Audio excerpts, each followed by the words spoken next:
Join us. Circle the globe. The planet is your hunting paradise. And one man will show you the world as you've never seen it before. Danger won't stop him. Nature won't break him or prevent him from doing the impossible. Hunting the earth with bow and arrow. Be there to share this adventure. The ultimate journey for the ultimate shot.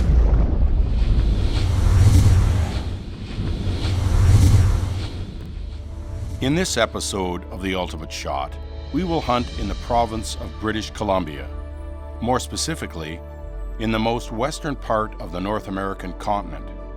Covering an area of over 32,000 square kilometers on the Pacific west coast of BC is the hunter's paradise, Vancouver Island. We come to this part of North America to hunt the wapiti, named after one of North America's fathers of conservation, and seeking the new world record of the Roosevelt elk.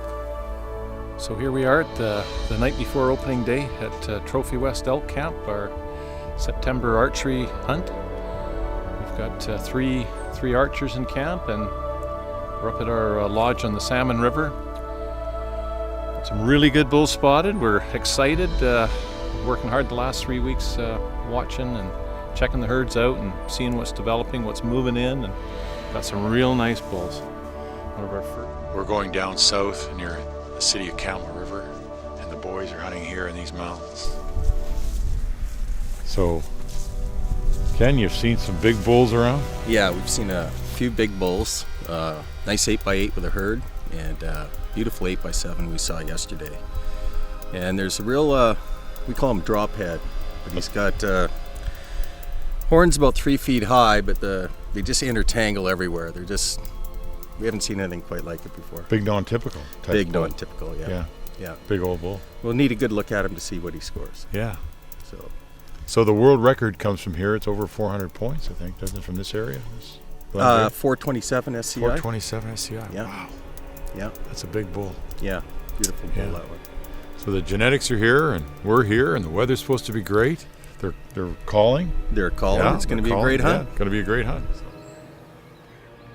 We were elated by the exciting news of the tremendous bulls that our local hunting guides had sighted in our hunting territory, and sleep did not come easy the first night on the island. The crisp fall weather, the crimson leaves of fall, and the fresh tracks of elk made our blood boil. Then we saw the bulls at the end of the logging clear-cut, which literally drove us wild with excitement. Under the cover of thick coastal vegetation and deadfall, we carefully approached the peacefully grazing and unassuming elk. Can you get any footage of them, Sheldon? Oh, yeah. Okay, good. Definitely 7x7. 7x7, beautiful bull. Just a beautiful bull. But not the bull for you. Not the bull for me. That's right. Not today.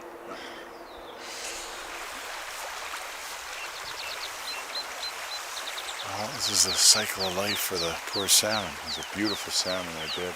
The gravel bars of the rivers here and all over the island were alive with splashing and jumping, spawning salmon. After this last effort, these big fish would all die of exhaustion, but it can't be helped. This is the cycle of life. We left the river behind us and carefully started our stalk into the 50-year-old regrowth forest. Often we found the damage left by the antlers of the forest giants on the young tree trunk. Our steps sank into the moist moss, which covered the earth and some of the old trees' branches.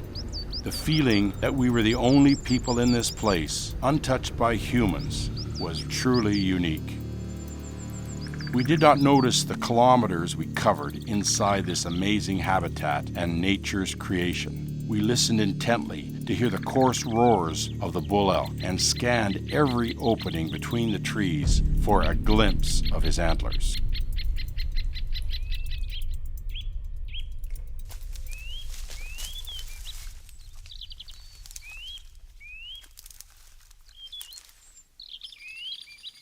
The further we went into the woods, the harder was the terrain. Several times we had to crawl to get through the impenetrable thicket, fern, and undergrowth.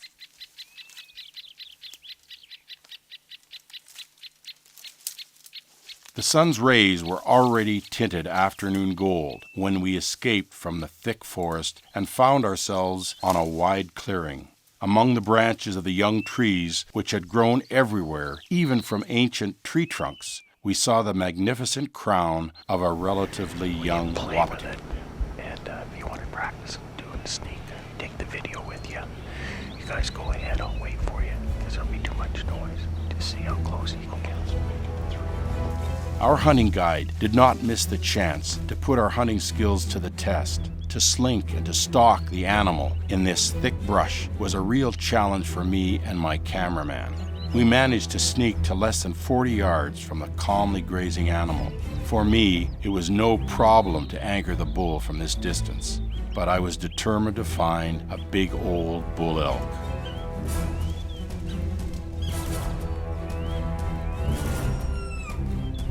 Several times I leveled the bow sight on the massive body of the animal, and several times I felt the joy of the hunter, of being able to outwit this noble animal.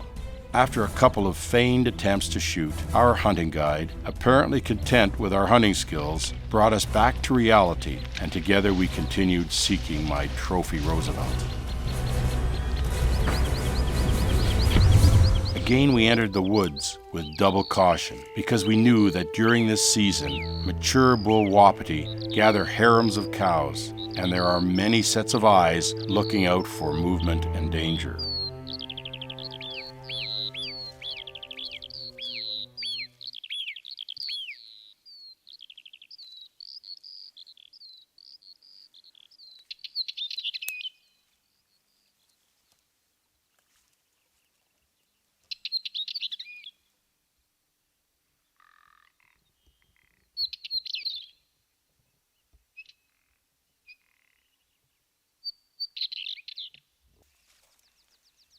Before we had penetrated 100 yards into the forest, our guide gave us a sign that he had seen something. With an arrow nocked and my bow ready to shoot, slowly, step by step, we started sneaking towards the animal.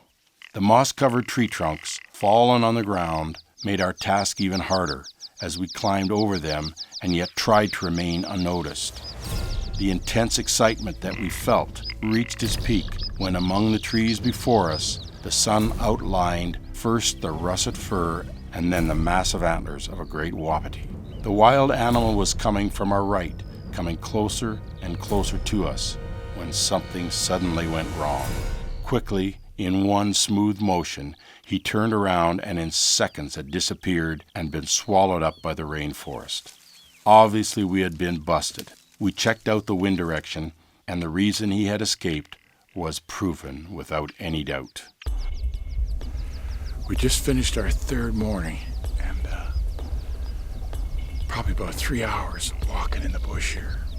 It's so hot, it's so dry, it's so sunny that we haven't been able to find the elk out in the slashes in the mornings. We're hoping for rain. It's supposed to change. Maybe tomorrow it'll get overcast, and maybe the next day we get some rain. But it's going to be now going in, getting in the bush, trying to locate the elk, trying to get in for a shot. We had 2 bulls in very close today. In fact, we had a third came in, and he wasn't very big, so we didn't play with him. But we can't get in on a herd bull, and we've only seen 1 herd bull in the first 3 days of this hunt. So we're going to go out, get recharged, get a drink, get something to eat, and come back in and get set up for tonight. And hopefully we can locate them. They're not bugling a lot, but they're bugling periodically. And if we can get in close and we can hear those cows, then we can get in and make a move. So we'll be back this afternoon when it starts to cool down. Give it another shot here in the West Coast, Vancouver Island, Roosevelt Elk, Trophy West Outfitters. See you this afternoon. The next morning, we decided to start our hunt from a wide clear cut where our guides had seen fresh sign. The massive trunks from West Coast cedar trees were piled in the center of the cut. Heaped at random one over the other, they formed a giant pyramid and provided an excellent vantage point and cover for our blind. At the end of the cut block, among the green sprouts of the newly grown, reforested trees, a herd of at least 20 females and one big male were feeding. In the middle of September, at the start of the mating season, the animals gather into a harem, and for about a month the females are vigilantly guarded by a male wapiti. In this area, blessed by lots of food, their annual cycle is not interrupted, and each year at the end of May or the beginning of June, the newly born wapiti join the variety of the new wild fauna inhabiting these woods. They are protected from the indiscriminate hunts of the past, and because of modern conservation techniques, species numbers on the island have rapidly increased.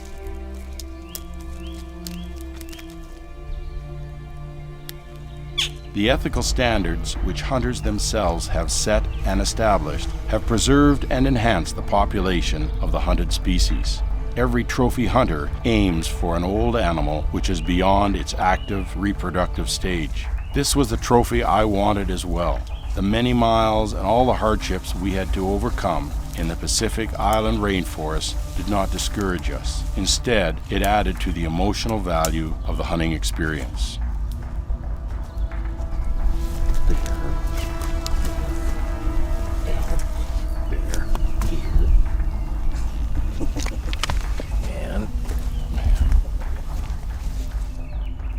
We were walking in the woods, enjoying the unique aroma of the forest flora and fauna. The birds were singing in the tree crowns. To our right, parallel to the direction that we had taken, a little stream was winding its way to the ocean. The babble of the water and the incredible natural atmosphere had enchanted us so much that we almost forgot what we had come for. Get his way to that topsail. Did you see him? It's a nice bull. 7 by 6. Yes, on the other side too, off the digger. Yeah, he's 7 by 6. So I saw that little one coming out. Well, we keep hunting. That's what it's about. We'll find one bigger.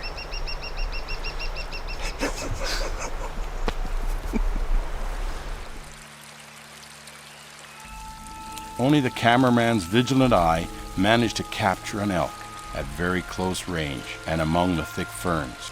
We continued our hunting stalk, carefully examining the elk sign among the trees. And not further than a few hundred yards away, we saw the brown fur of the wapiti silently moving away from us in the tall ferns. The male was coming from the right and passed in front of us, not getting our scent. He stopped at 40 to 50 meters from us and started digging with his antlers into the moss-covered earth. I drew the bowstring and I visualized the shot. In my mind, I saw the arrow flickering after the release of the string and flying unscathed through and between the limbs and the trunks of the trees, burying itself into the standing animal's chest cavity.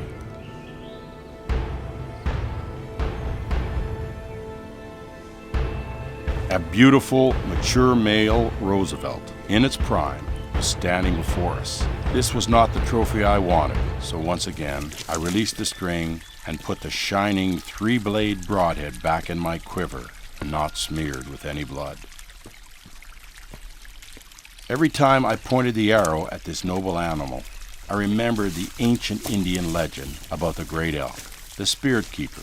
This legend told about the old times when people and animals were living more closely together. There was a tribe which had a very wise chief who talked with the animals. His guardian spirit, the great elk, made him the best hunter among his people, and they consigned the secrets of hunting to him. The only condition that the Great Spirit laid down to him was not to kill more game than people needed to subsist themselves. But human envy was great, and one day the village people lied to him that the shaman had a vision in which the Great Spirit told them to kill as many elk as possible because a hard winter was coming. Misled by this false vision, the chief killed a herd of elk, which was peacefully grazing near the Indian camp. Only one wounded elk escaped. The hunter followed the wounded animal to the thickest part of the forest, where he found it immersed in the crystal clear water of a small lake. Then the elk talked to the chief, and the chief knew he had wounded mortally his guardian spirit. Broken-hearted, he returned to the village and told his people about the mistake they had made. After that, he lay down in his teepee and died.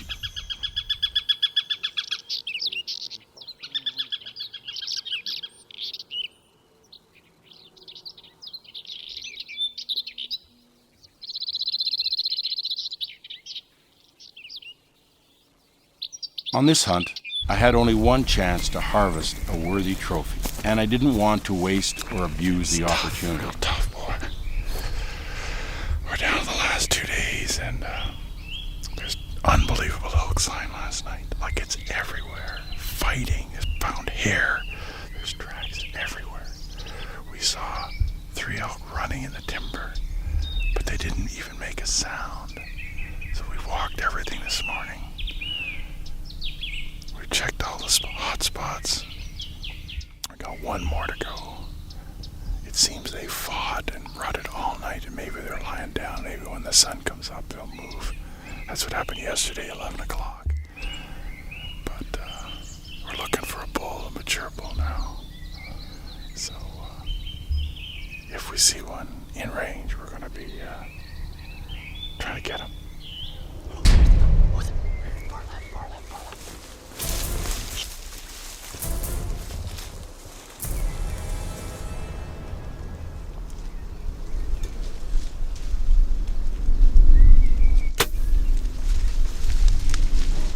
The thin branches of the young trees diverted the arrow from its path and the old animal.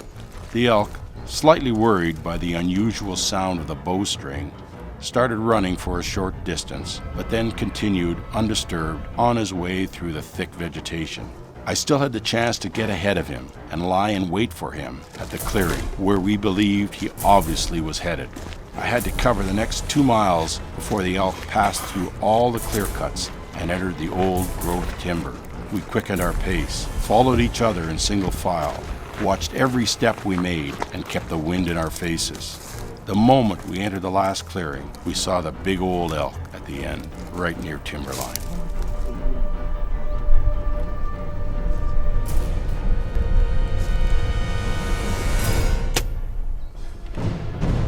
Got him. Good boy. Okay, it's not real, but it's in him. Okay. No, we gotta cut him off.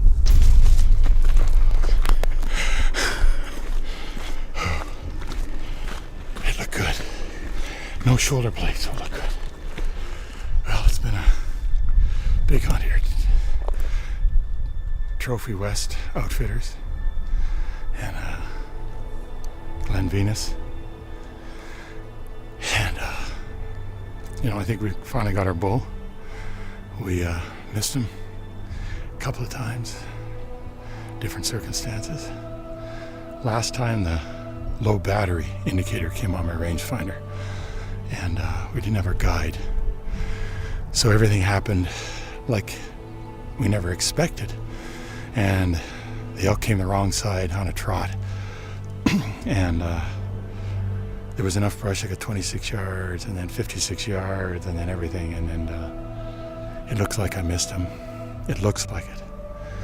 They say he was 200 yards behind the cows when he walked out here, and he didn't go very far. But we cut him off, and he really doesn't look like he was hit to me, but he's battle beaten, and then he came out with the last 3 cows, and a bunch of the cows left him, and you'll see he came out, he had moss and branches in his horns, and vines and stuff, and ferns, and we had a good rangefinder. We got a good reading, and I forget what the yardage was, but I think we hit him perfectly. We didn't get a pass through, which is always great, and we're using Fred Bear's razor heads. So Bear Archery and Fred Bear, I think we got you just a great Roosevelt elk here on Vancouver Island, September 2009. Well, at least I did something right. What a beautiful shot. Wasn't Man, that's sunk in there perfect. That was perfect. 78 yards. Was it? Yeah, 78 yards.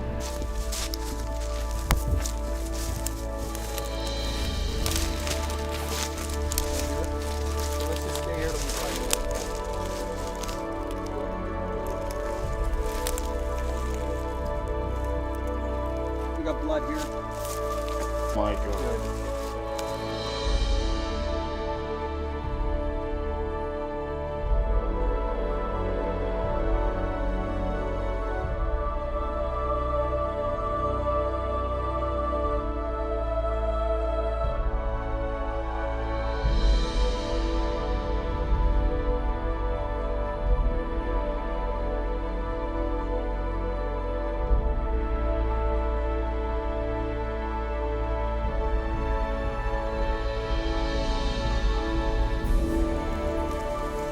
It's September 17th, 2009, and we have our gorgeous Roosevelt elk on Vancouver Island.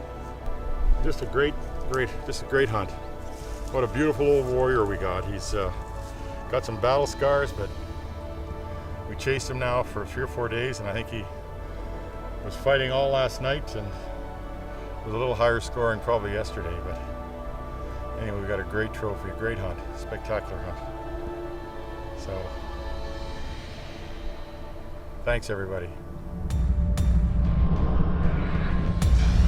In our next episode of The Ultimate Shot, you will join us as we make the first steps into the vast delta and floodplain areas of the territory of Mozambique.